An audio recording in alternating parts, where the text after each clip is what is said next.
Olá, meus amigos do YouTube, de volta, uns dias parado por falta de tempo e acabei tendo que dar uma pausa, né? Porque o meu objetivo é fazer isso para Deus, para convencer as pessoas da existência de um Deus, tentar despertar nas pessoas o interesse para viver esse estilo de vida que o Senhor nos oferece.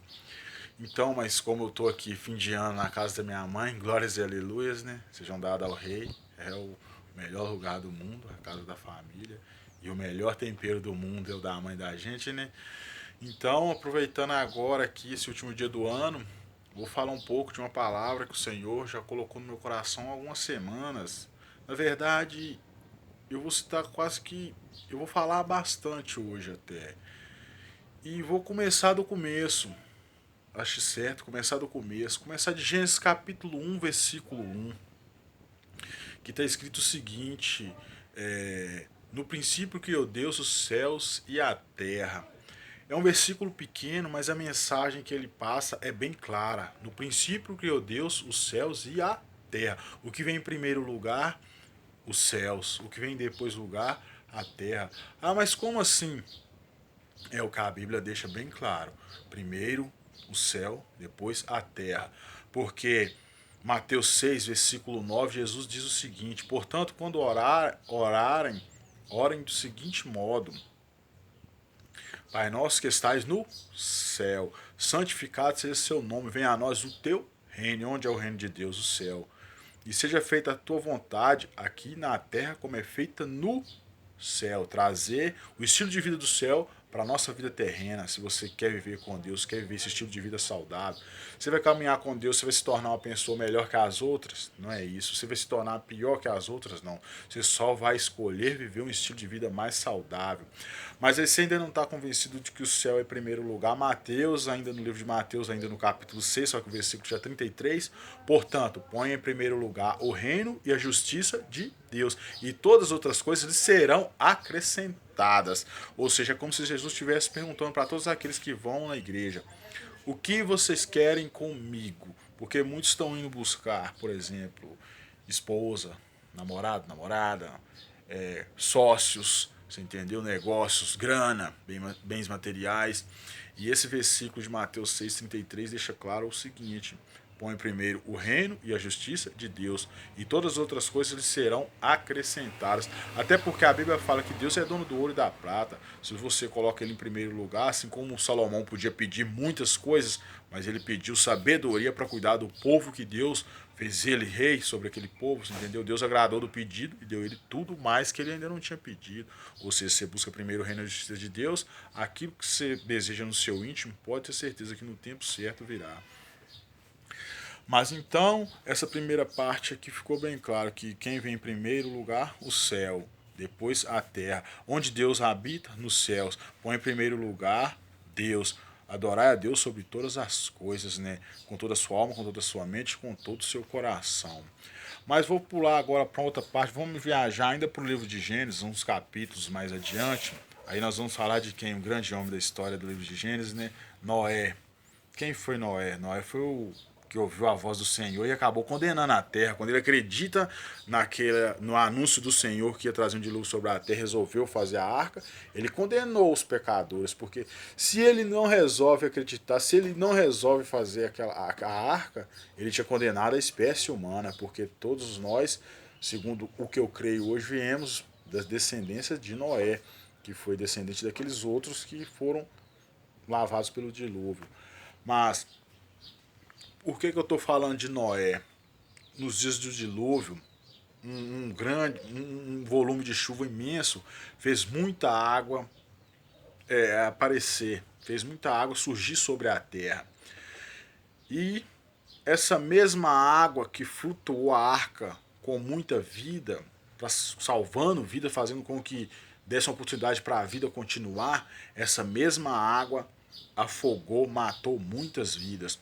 O que eu estou dizendo é o seguinte: lá em Eclesiastes capítulo 7, versículo 14, a Bíblia narra o seguinte, que num dia bom, seja bom também, mas num dia mau, não esqueça que Deus fez tanto um como o outro, até para os homens até para que os homens não saibam o que vai acontecer no futuro.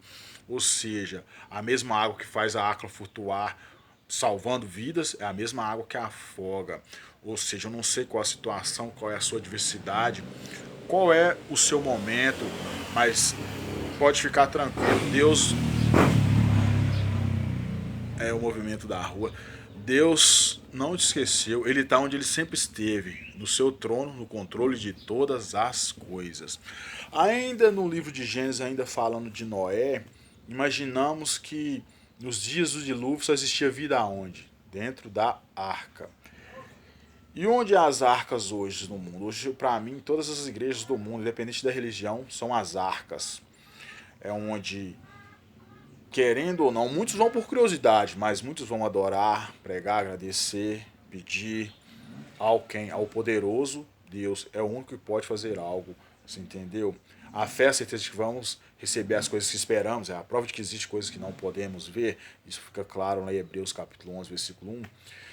Mas, ainda falando do dilúvio, o mundo, se as igrejas são a arca, o mundo é as águas do dilúvio, porque o mundo sufoca os seus sonhos, você bota às vezes expectativa, mas o mundo não te devolve aquilo, você se frustra. Então eu vejo as igrejas do mundo, independente da religião, como as arcas, só um segundo,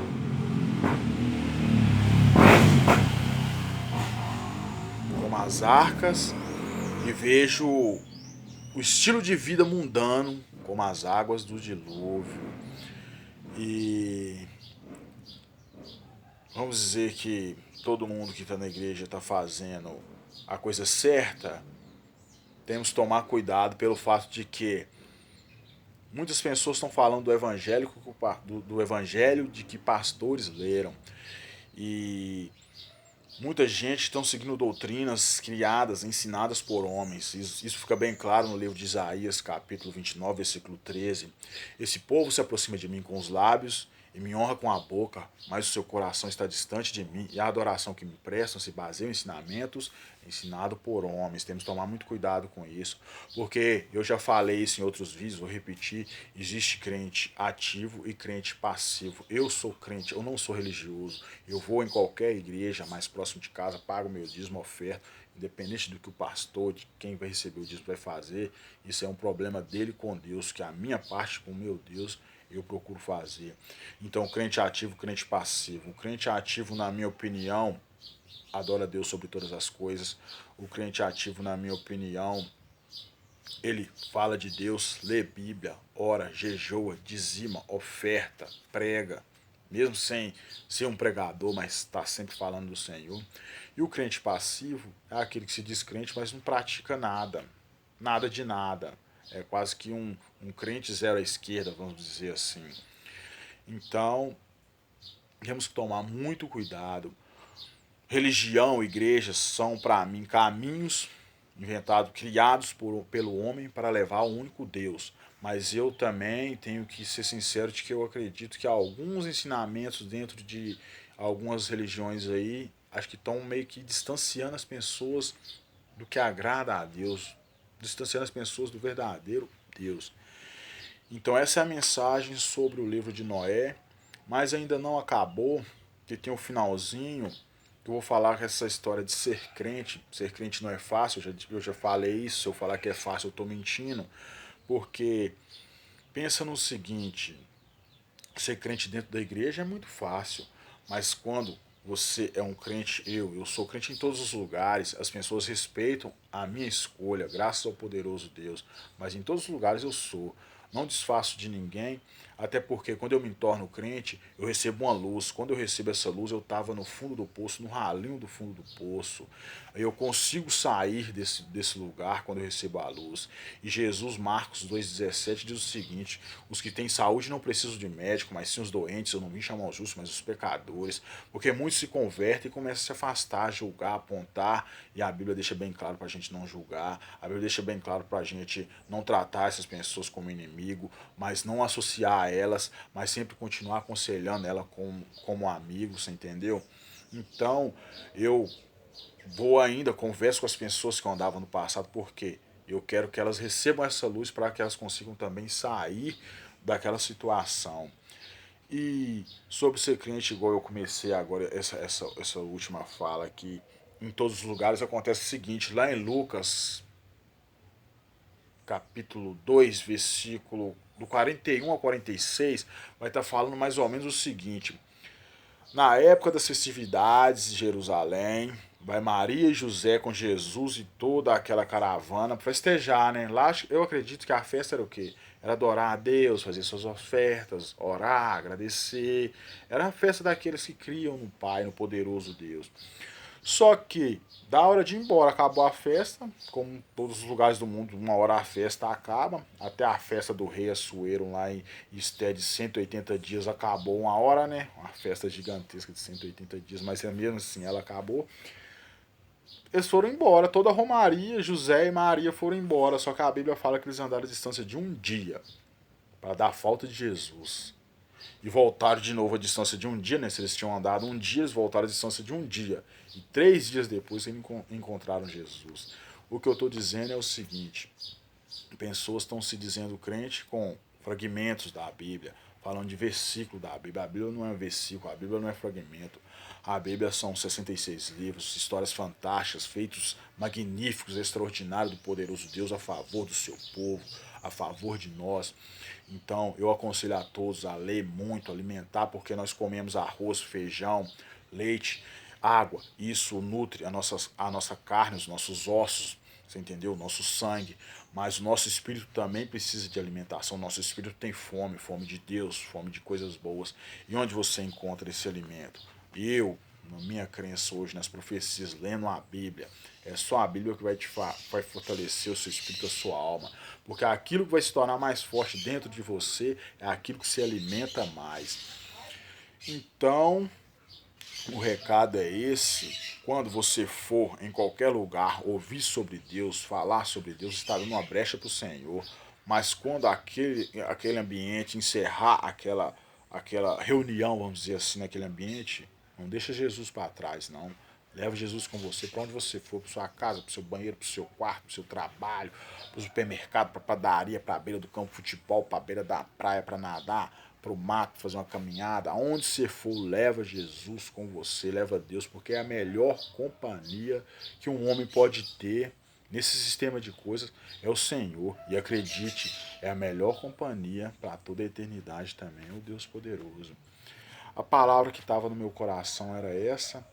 Espero que vocês olhem e procurem, porque eu fui transformado, eu sou a prova viva do poder de Deus. Eu fui transformado, 180, o ponto da minha virada. Foi na dor? Foi, mas aquilo que não mata a gente nos torna mais forte, né? Aquela história, aquilo que não te mata te engora, mas eu amadureci demais nesse calvário que eu passei nesses últimos 5 anos e ainda estou encerrando ainda esse calvário, mas tudo foi para o crescimento, para a honra e glória do Senhor poderoso Deus. E hoje eu estou aqui tentando mostrar um pouco para vocês de como é magnífico andar com esse verdadeiro Deus. É fácil? Não é não, mas tenho que deixar bem claro, muitos estão indo buscar religiões, mais uma vez, para mim, religiões, caminhos criados pelos homens para levar um verdadeiro Deus. Aí chegam dentro das congregações e diz o seguinte: acabou meus problemas, hoje eu sou crente, não vou ter mais doença, falta de grana, brigas, de maneira nenhuma vou ter problemas. É mentira isso aí. Porque se você for olhar as profecias, todos os homens que andaram com o verdadeiro Deus tiveram tribulações, e quão grande foram as tribulações desses homens. Até porque a Bíblia deixa bem claro lá em Salmos 39, versículo... Minto. Salmo 34, versículo 19: muitos serão as aflições dos justos, mas o Senhor o livrará de todas elas. E o que Jesus falou lá em João 16:33? Ele disse isso para que vocês tenham paz. No mundo vocês terão tribulação, mas coragem, eu venci o mundo. Em outras palavras, a Bíblia está dizendo o seguinte: você está caminhando com Deus, beleza, as tempestades talvez vai ser maiores na sua vida, na minha vida, do que no de um pecador. Mas o Senhor deixou bem claro que vai nos livrar de todas elas, que vai nos fazer vencedores em meio a esse mundo caótico aí. É isso aí, Jesus te ama, amo vocês, leiam a Bíblia. Feliz ano novo e até.